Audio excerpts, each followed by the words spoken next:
Good evening, Lords.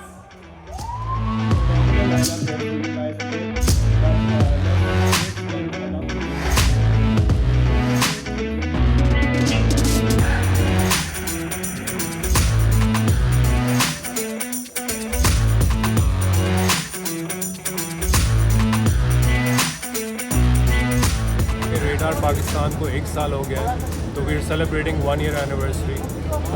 हम लोग जो हमारे आर्टिस्ट हैं जिनको हमने सेलेक्ट किया रेडार में, हसन रहीम, ताजी, मानू, हसन, रोशान, उन सबको हम लोग एक स्टेज पे पहली दफ़ा ला रहे हैं ग्लोबली। बल्कि जो रेडार फेस्टिवल है ये पहला वाला है। एज़ आपको पता है रेडार प्रोग्राम जो है दैट्स अ ग्लोबल प्रोग्राम, मगर रेडार फेस्टिवल पहली दफ़ा पूरी दुनिया में पाकिस्तान से शुरू हो रहा है and I am very happy about that. इंशाल्लाह और भी रेडार फेस्टिवल्स आएंगे पाकिस्तान। ये सब तो आप देख रहे हैं ना, ये आज से 6-7 साल पहले नहीं होता था।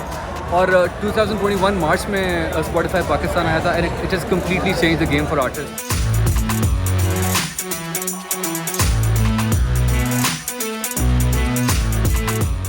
All right. कैसे आप लोग सब